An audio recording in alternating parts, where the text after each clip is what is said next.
All right. Welcome back to the MisFitNation. If you are a veteran and you are struggling or feel like you are leading a path towards the darkness, stop and think about those who are around you. Think about those who truly value you, how they will miss you. You are not alone. You need to talk to someone. Someone will listen to you.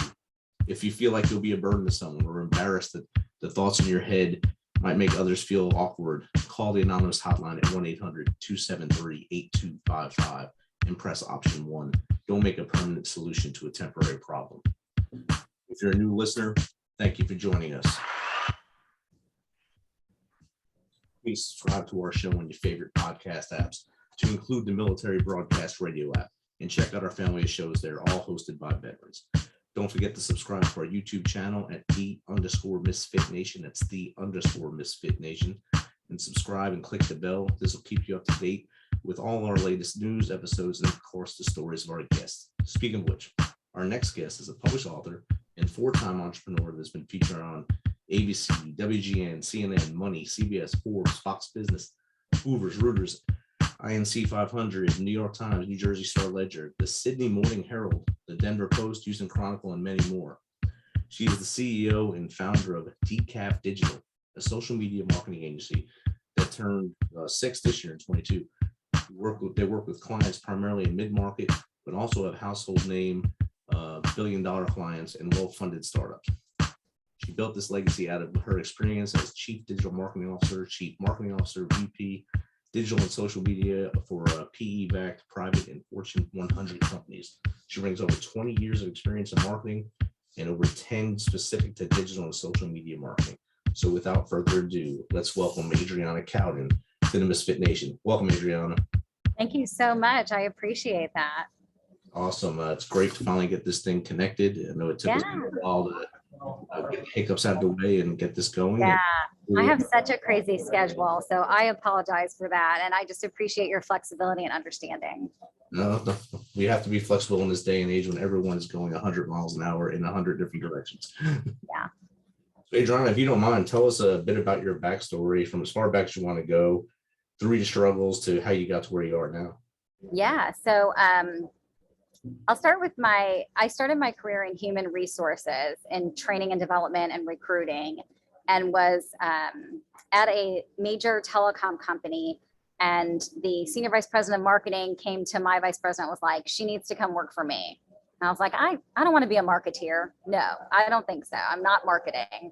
And after that happened like 3 times in a row, he was like, well, I can't handle it anymore, so you need to go over there. And within about 6 months, I was in love with marketing, have never looked back. It's been almost 25 years now. I have started 4 companies. Decaf Digital, my current company, is about 6 years old. Well, 6 years old in May, so 6 years and 1 month. And it is, to your point, a boutique social media agency. We really focus a lot on high growth, well-funded startups, mid-size. And we do all those things, social media, that make you think, do I need to do this? What am I getting out of this? We take all that pain and uncertainty out of it for our clients. And then just on a personal note, I'm married to a actual rocket scientist, pretty friggin' smart. He is a race engineer by profession though. I have a 13-and-a-half-year-old, what I call baby, Henry Winston, who is a Shih Tzu. He's my only child. And I also live with 10 chronic diseases, most of which have been diagnosed in the last 5 years. So in the last 5 years, I've had 27 surgeries and procedures. And so what I like to say is that goes to show you that if you persevere, you can do anything, but you have to surround yourself with a great team of people. Without my team, I would be nothing. So they're wonderful. And I just want to lob onto your intro for a second. I know a lot of veterans struggle with PTSD. And for someone like me, I went through an experience with my health in 2016, and about midway through 2017 was diagnosed with PTSD. And I was like, isn't that something only veterans get? So I have a true appreciation for anyone who's struggling with that, because I've been through it myself, and it can be very challenging and humbling and scary. Definitely is. And it's not just it's stigma that it's just veterans or people who've been to war Yeah. get PTSD. Pretty much anyone can get it. Car accident, that's pretty obvious way to get PTSD right there. Yeah. A bad one where you're the at fault person and have to go to court for it. That's a pretty traumatic event for you, no matter what age you are at that time. And especially with you having 27 surgeries, that's a lot of surgeries in a very short window of period there. Yeah. About 60 months, I guess, of having all those surgeries. That's a lot, and running a business in that same time. So that's a hats off to you for staying focused. And of course, like you said, thank you for having a team around you. Surround yourself with great people, great things happen. So what kept you motivated during that time when you were basically looking at the walls of hospitals every other week? Yes, basically. Yeah. Well, and that's really what I was doing. I mean, one year I was hospitalized for a total of 4 or 5 months. So I spent a lot of time in the hospital. Um, it's really passion to help people and change the way they experience the world. And I just happen to do that through digital and social media. And what I have found is I love working. Like I found something I'm good at by the grace of above. And I really love working. I love our clients, and building a team has always been something very natural for me. So when the company moved on from being like a solopreneur to more of an entrepreneur and then to a business owner, those can be pretty hard shifts for people because you're used to like owning and doing everything. And then you have to delegate and let some of that control go. In my case, it was easier for 2 reasons. One, I have done it historically a number of times in my career. And 2, I didn't have any choice. I was so sick that like I had no choice but to rely on other people or just close the business. And I'm too friggin' stubborn to do that. So I think part of what kept me going was just my stubborn mentality. My husband says I'm the most stubborn person he's ever met. So I take that stubborn and turn it into motivation. Take that and put a crown on it. So you're doing good to keep to be stubborn to him. That's I think every woman's goal is to be stubborn towards their husband anyway. So business world as well. Very true. I mean, after all those surgeries, are you in a better side of the medical world now, or the health world? You know, the primary disease I have that kind of escalated into everything else is chronic pancreatic disease.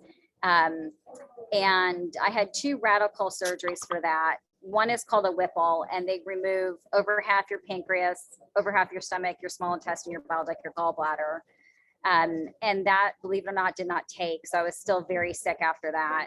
And then the second one, they removed the remainder of my pancreas. So I don't have a pancreas anymore.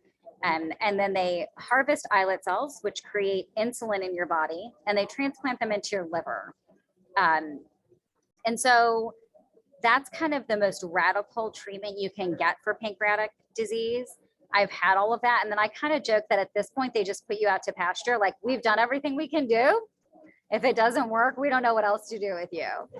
So I still suffer with regular pain and significant nausea and vomiting, but it's amazing what you can learn to live with. Like, that's just that's just like my daily world. You know, I take like 30 or 40 pills a day to function and medications. And I've just become used to it. I don't know anything else. Right. So I always say people are given something in life: finances, relationship, health, religion, something that is their struggle. Like, everyone has something that is their weak area. Mine happens to be organs in my body. That's a great attitude, great way to look at that as well. And I mean, you got all this going on, you start a business, and then 2.5 years into that, Mr. COVID comes to town. Right. Everything piled on top of you at the same time, but yet here you are on the other side of COVID, on the other side of all these surgeries. And how are your clients doing now? You know, our clients are doing really, really well. Our retail clients had trouble pivoting. One of our biggest clients we lost because they couldn't pivot to the COVID idea of like buy online, pick up in store. They couldn't get their systems and their stores to do that. So they ended up claiming bankruptcy, and they're a name brand client. Like, people would recognize them in the mall. And then some of our other clients grew astronomically. We have a car subscription company that we actually had to scale back their marketing for about 3 months because it was just overwhelmed. They were like, we don't have enough cars for all these people, which I think is a common story anymore and still to this day. But they've all done remarkably well. And we did not see business dip. We saw business increase because more people were moving dollars online, and more companies that maybe had been hesitant to do online and social marketing were like, well, people are home all day, I might as well market to them. And the only real change we had was we used to have an office in Indianapolis. And if this isn't a business lesson, it was the same cost per month to rent that office month to month than it was for a 1-year contract. So I, of course, signed month to month. And when COVID hit, I walked. And they actually went out of business. The co-working space did. But, now the team is everywhere. They're in Michigan and Chicago and Madison and Washington and Florida. And they're just all Tokyo. They're everywhere. You got Tokyo there. That's good. Yeah. And like you said, everyone had to do that little pivot. Before COVID, were you doing a lot of digital marketing, trying to get people through like social media or through new news sites and websites on digital marketing that way? Or were you trying to stay with the brick and mortars and trying to teach them how to pivot? I came out of retail.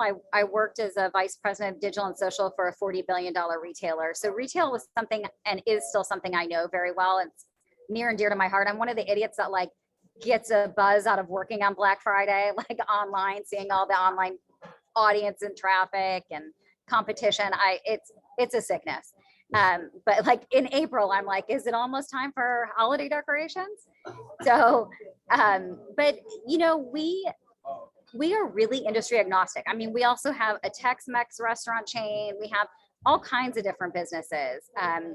So it's less about the industry and more about the growth of the company. We really focus on those high growth companies. I call them startups, but they're not like brand new companies. They're like in that emerging growth phase is kind of our sweet spot. And we are just industry agnostic. We cross every industry and every geography. And that's a way to survive in the marketing business, especially the digital world. You have to have your tentacles and everything kind of. Yeah. You're not just solely focused on Joe's shoe shine store. You have to have everything out there. Like your bio says, you have things from the small mom and pop all the way up to the $1 billion client. So everywhere in between, there's a sweet spot that you might even shop at that store a lot, but unbeknownst to others, but you shop there and market at the same time. Yeah. Is there one client that is like your favorite or the one that's been around the longest?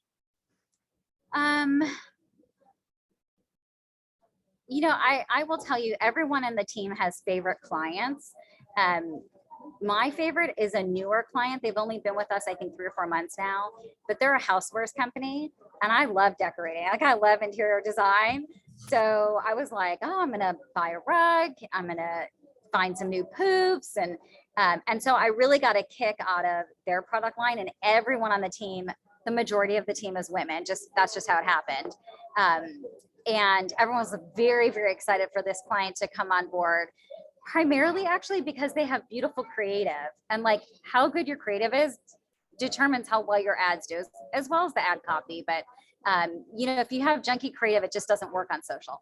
And so we were really jazzed because they have gorgeous creative.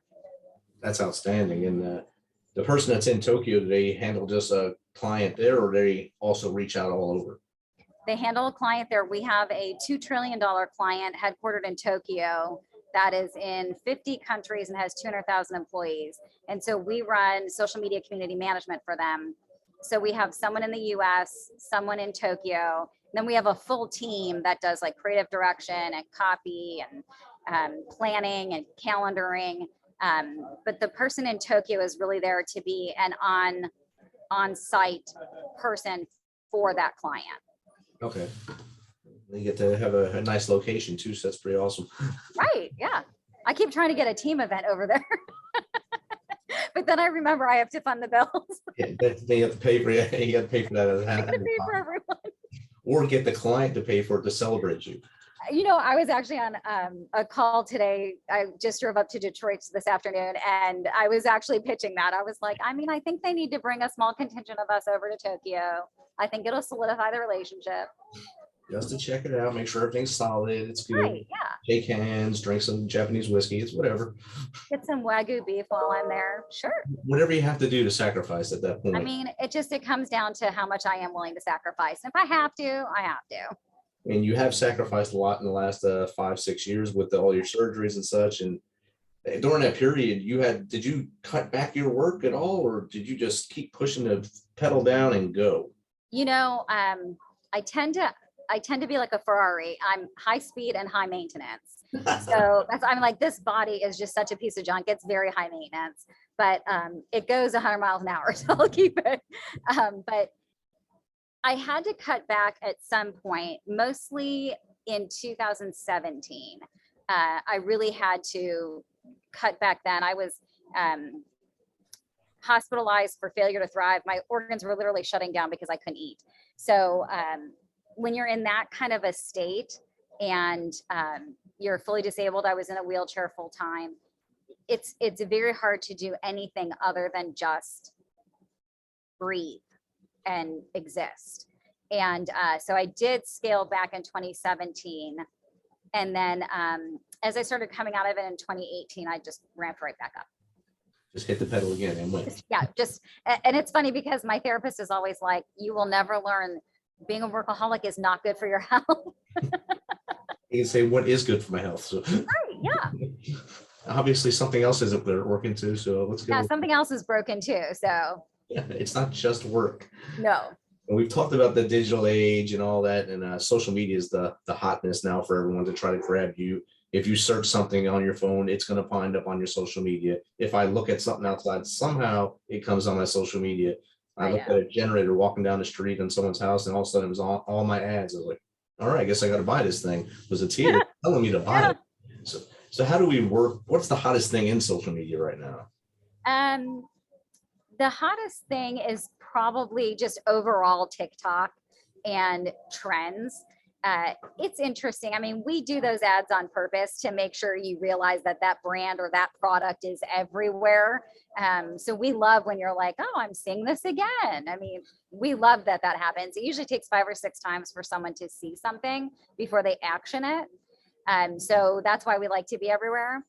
I would say TikTok is definitely the fad of the moment or fad of the year. Businesses are just learning how to activate on TikTok. The challenge is that TikTok is not a well-organized, well-oiled machine where you can create content and distribute it. It's very spur of the moment. And it's also very authentic, which is why people love it so much. But for brands, it's very hard because they're companies and they want to approve scripts and they want to approve this messaging and that messaging. And it's like, just put someone's puppy out on TikTok for Bring Your Dog to Work Day and be done with it. That'll work much better than anything you're scripting out. And so I think that they look at us like we're just crazy social media people and they're not going to touch their brand like that. I think over time, as TikTok continues to grow, more brands are going to get into it though. I see a lot of people using their influencers just to throw out the name of a company. And I think this, and maybe if you drank this soda while doing this, oh, well, thanks, buddy. Yeah. I think I'll drink that soda now. Yeah, and it absolutely works.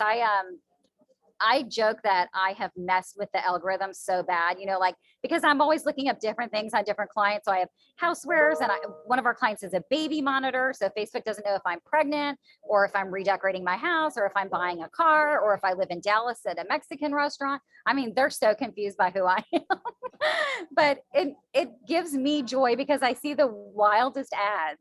And a lot of them are from influencers.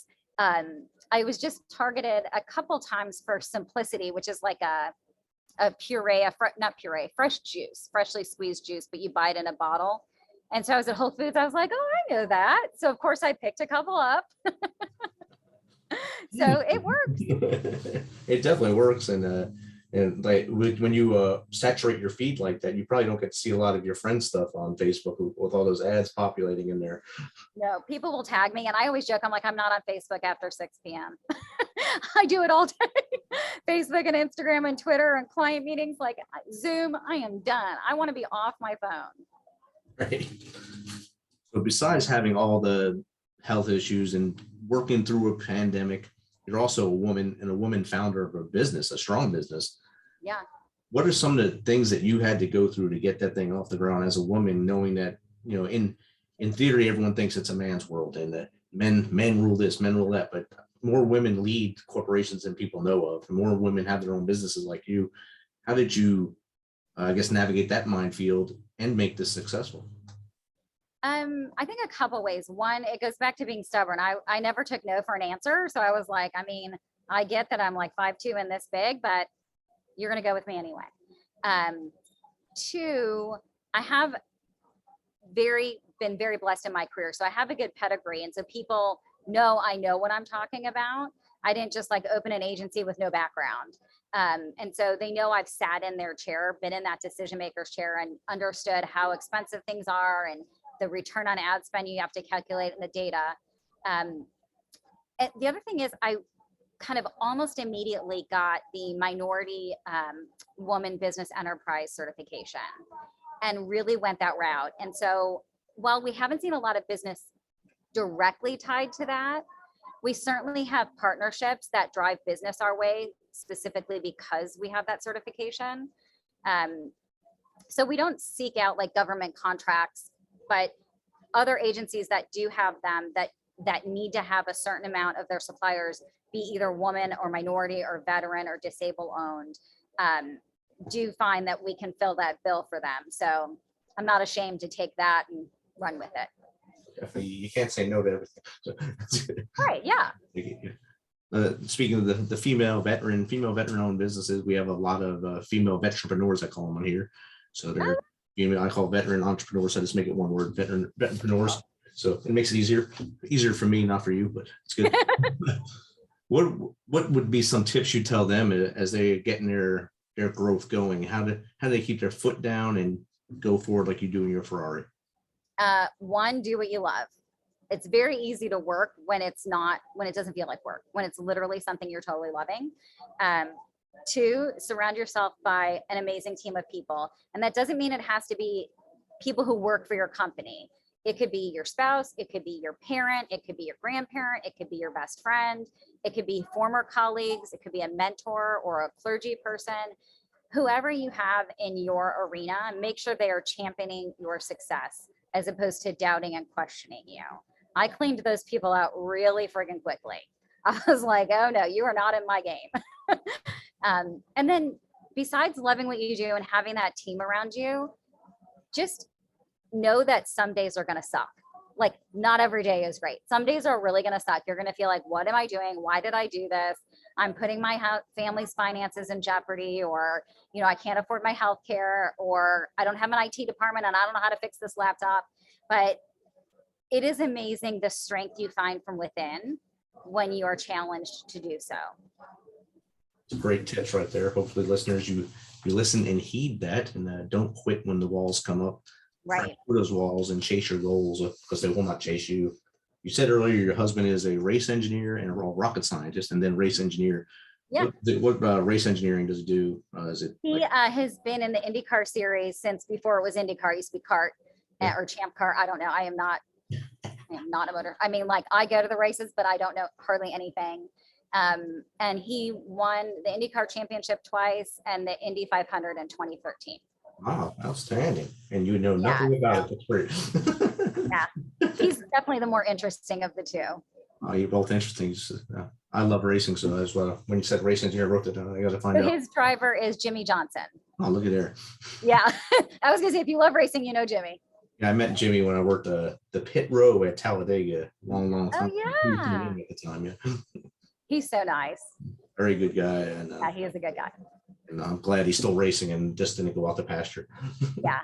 It's funny to consider Jimmy being a rookie, but for IndyCar, he is a rookie. When they're like, our rookie class.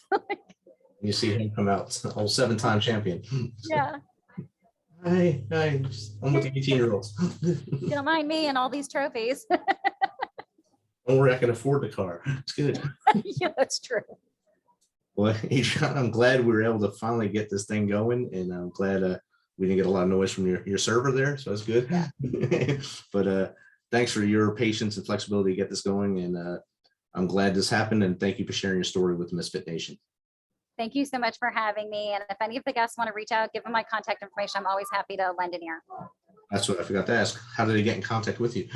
Yeah, you can find me on LinkedIn under Adriana Cowdin, Cowdin. That's the easiest way. Otherwise, go to Decaf Digital, DEKAF digital.com, and you can fill out the contact form and I get copied on all of them. Awesome.